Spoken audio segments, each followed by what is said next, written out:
ಗ್ರಾಮ ಸ್ವತ್ತು ಪರಿಕಲ್ಪನೆ. ಜನಸಂಖ್ಯೆಯ ಬೆಳವಣಿಗೆ ಒತ್ತಡ ಗ್ರಾಮ ಸ್ವತ್ತಿನ ಮೇಲೆ ಪ್ರಭಾವ ಬೀರಿ ವಸತಿ ಹಾಗೂ ಯಾಂತ್ರೀಕರಣದ ಕೃಷಿ, ಎತ್ತುಗಳಿಂದ ಮಾಡುವ ಕೃಷಿಯ ಅವಲಂಬನೆ ಇರದೇ ಇರುವುದರಿಂದ, ದನಕರುಗಳು ಕುರಿಗಳನ್ನು ಕಟ್ಟಿ ಮೇಯಿಸುತ್ತಿರುವುದರಿಂದ, ಕಟ್ಟಿಗೆ ಬದಲು LPG ಬಳಸುವುದರಿಂದ ಗ್ರಾಮ ಸ್ವತ್ತು ನೀಡುವ ಕಟ್ಟಿಗೆ, ದನಕರುಗಳು ಮೈಯಲು ಹಾಗೂ ಸ್ಥಳಾವಕಾಶದ ಮೌಲ್ಯ ಕಳೆದುಕೊಳ್ಳುತ್ತಾ ಬಂತು. ಗ್ರಾಮ ಸ್ವತ್ತು ಒಳ್ಳೆಯದು ಎನ್ನುವ ಅಭಿಪ್ರಾಯ ಬಾರದಂತೆ ಆಯಿತು. ನಿಜವಾದ ಬಡಜನರ ಅವಲಂಬನೆ ಇರುವ ದನಕರುಗಳಿಗಾಗಿ ಹಾಗೂ ಕುರುವಲು ಕಟ್ಟಿಗೆಗಾಗಿ ಪರಿತಪಿಸುವಂತಾಯಿತು. ಸಮುದಾಯ ಆಸ್ತಿಯ ಬಗ್ಗೆ ಹೆಚ್ಚು ಕಾಳಜಿ ತೆಗೆದುಕೊಳ್ಳದೆ ಇರುವುದರಿಂದ ಅದನ್ನು ಸಮುದಾಯ ಬೇಕಾಬಿಟ್ಟಿಯಾಗಿ ಬಳಸುವಂತಾಗಿದೆ. ಅದನ್ನು ಉಳಿಸಿ ಬೆಳೆಸಿಕೊಂಡು ಹೋಗುವ ಯಾವ ವಿಚಾರವೂ ಜನರ ಮನಸ್ಸಿನಲ್ಲಿ ಇಲ್ಲ. ಆದರೆ ಈ ಪ್ರಯುಕ್ತ ಕೆಲಸ ನಿರ್ವಹಿಸಲು ಹಾಗೂ ಸಾಮಾಜಿಕವಾಗಿ ಸಮುದಾಯದ ಒಡೆತನವನ್ನು ಹೆಚ್ಚಿಸಿ ಸಮುದಾಯದ ಆಸ್ತಿಯನ್ನು ಸಮುದಾಯದ ಎಲ್ಲ ಜನರು ಅವಿರತವಾಗಿ ದುಡಿದು ಅದನ್ನು ಅಭಿವೃದ್ಧಿಪಡಿಸಿ ಅದರ ಫಲ ನಮಗೆ ಅನುಕೂಲವಾಗುವಂತೆ ಉಳಿಸಿ ಬೆಳೆಸಿಕೊಂಡು ಹೋಗಬೇಕಾದ ಅನಿವಾರ್ಯತೆ ಇದೆ.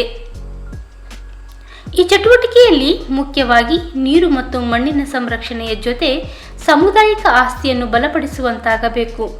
ಸಮುದಾಯ ಆಸ್ತಿ ಎಂದರೆ ಸಾರ್ವಜನಿಕ ಗ್ರಾಮದ ಸ್ವತ್ತು. ಇಂತಹ ಭೂಮಿ ಎಂದರೆ ಬೀಳು ಭೂಮಿ ಹಾಗೂ ಬಂಜರು, ಗೋಮಾಳ, ನೀರು ಸಂಗ್ರಹಿಸುವ ತೊಟ್ಟಿಗಳು, ಹಳ್ಳಿಯ ಸಮುದಾಯದ ಪ್ರಚುರಪಡಿಸುವ ಯಾವುದೇ ಸಾಮಾನ್ಯ ಭೂಮಿಯಾಗಬಹುದು. ಸಮುದಾಯವನ್ನು ಸುಸಜ್ಜಿತಗೊಳಿಸುವ ಹಾಗೂ ಸಮತೋಲನಗೊಳಿಸುವ ಮತ್ತು ನೈಸರ್ಗಿಕವಾಗಿ ಆರ್ಥಿಕವಾಗಿ ಉತ್ತಮವಾದ ಬೆಳವಣಿಗೆಗೆ ಪೂರಕವಾದ ವಾತಾವರಣ ನಿರ್ಮಾಣಗೊಳಿಸುವುದು.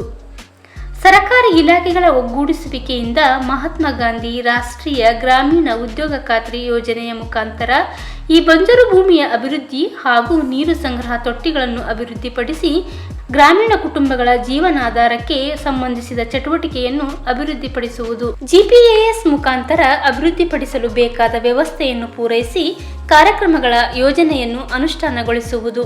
ಕೆಳಕಾಣಿಸಿದ ಕಾರ್ಯಕ್ರಮಗಳನ್ವಯ ಅತಿ ಅವಶ್ಯವಾಗಿರುವ ಹಾಗೂ ಸಮುದಾಯದೊಂದಿಗೆ ಅಭಿವೃದ್ಧಿಪಡಿಸಲು ಸಂಪೂರ್ಣ ಸಹಕಾರ ನೀಡಬಹುದಾಗಿದೆ. ಗ್ರಾಮ ಪಂಚಾಯಿತಿ ಮಟ್ಟದಲ್ಲಿರುವ ಸ್ಥಳೀಯ ಸಂಸ್ಥೆಗಳು ಪಂಚಾಯತ್ ಅಧಿನಿಯಮದ ಪ್ರಕಾರ 1993-58 ಕಾನೂನು ಕ್ರಮ ಸಮಯೋಚಿತವಾಗಿ ಅನುಷ್ಠಾನಗೊಳಿಸುವುದು. ಕರ್ನಾಟಕ ಪಂಚಾಯತ್ ರಾಜ್ ಅಧಿನಿಯಮ ಪ್ರಕಾರ 1993 ಪ್ರಕರಣ 61 ಅಡಿಯಲ್ಲಿ ಪ್ರತಿ ಗ್ರಾಮ ಪಂಚಾಯತ್ ಮಟ್ಟದಲ್ಲಿ, ವಾರ್ಡ್ ಮಟ್ಟದಲ್ಲಿ ಗ್ರಾಮ ಪರಿಸರ ಅಭಿವೃದ್ಧಿ ಸಮಿತಿಗಳನ್ನು ರಚಿಸಿ ಅದರ ಮುಖಾಂತರ ಸಮುದಾಯ ಆಸ್ತಿಯನ್ನು ಅಭಿವೃದ್ಧಿಪಡಿಸುವುದು ಸೇರಿದಂತೆ ಇನ್ನಿತರ ಕಾರ್ಯಕ್ರಮಗಳನ್ನು ಸರ್ಕಾರ ವಿವಿಧ ಅಭಿವೃದ್ಧಿ ಇಲಾಖೆಗಳ ಸಹಯೋಗದೊಂದಿಗೆ ನೆರವೇರಿಸುವುದು. ಸಮುದಾಯದ ಆಸ್ತಿಗಳಲ್ಲಿ ಟ್ರಂಚಸ್ ಮಾಡುವುದು, ಗಿಡಗಳನ್ನು ನೆಡುವುದು ಹಾಗೂ ಓಡುವ ನೀರನ್ನು ತಡೆದು ನಡೆಯುವಂತೆ ಮಾಡುವುದು. ಇದರಿಂದ ನೈಸರ್ಗಿಕ ಸಂಪನ್ಮೂಲ ಅಭಿವೃದ್ಧಿಪಡಿಸಿ ಹೊರಗಿನ ವಾತಾವರಣ ಸಮತೋಲನದಿಂದ ಇರುವಂತೆ ನೋಡಿಕೊಳ್ಳುವುದು. ಸಮುದಾಯ ಆಸ್ತಿಯ ಮೇಲೆ ಎಲ್ಲರೂ ಜವಾಬ್ದಾರಿಯಿಂದ ಅದನ್ನು ಬೆಳೆಸಿ ಉಳಿಸಿಕೊಂಡರೇನೆ ಅದು ಶಾಶ್ವತವಾಗಿರುವುದು. ಅದು ಎಲ್ಲ ಜನರಿಗೆ ಒದಗಿಸಬೇಕಾದ ಸೇವೆಗಳಾದ ನೀರು, ಒಳ್ಳೆಯ ವಾತಾವರಣ, ಊರಿನ ದನಕರುಗಳಿಗೆ ನಿಲ್ಲಲು ಜಾಗ, ಬೇಕಾದಾಗ ಮೇವು ಸಂಗ್ರಹ ಮಾಡಿಕೊಳ್ಳಲು ಅನುಕೂಲವಾಗುವುದು. ಈಗಾಗಲೇ ಪ್ರಾರಂಭ ಸಂಸ್ಥೆ ಮತ್ತು FES ಜೊತೆಗೂಡಿ ತಾಂತ್ರಿಕ ವಿಧಾನವಾದ GPAS ಮುಖಾಂತರ ಗುರುತಿಸಿಕೊಂಡಿರುವ ಭೂಮಿ ನಕ್ಷೆಯನ್ನು ಕಲೆ ಹಾಕಿ ರಾಯಚೂರು ಮತ್ತು ಕೊಪ್ಪಳ ಜಿಲ್ಲೆಯ 7 ತಾಲೂಕುಗಳ 146 ಗ್ರಾಮಗಳಲ್ಲಿ 30,700 ಎಕರೆ ಭೂಮಿಯನ್ನು ಗುರುತಿಸಲಾಗಿದೆ. FES ಕಲ್ಪನೆಯಲ್ಲಿ ದಿಶಾಂಕ್ ಆ್ಯಪ್ ಮೂಲಕ ಗ್ರಾಮ ಸಮುದಾಯ ಸ್ವತ್ತಿನ ಮೇರೆಗಳನ್ನು ಗುರುತಿಸುವ ಕೆಲಸ ನಡೆದಿದೆ. ರಾಯಚೂರು ಮತ್ತು ಕೊಪ್ಪಳ ಜಿಲ್ಲೆಯ 308 ಗ್ರಾಮಗಳಲ್ಲಿ ಕಾರ್ಯ ಮುಂದುವರೆದಿದೆ.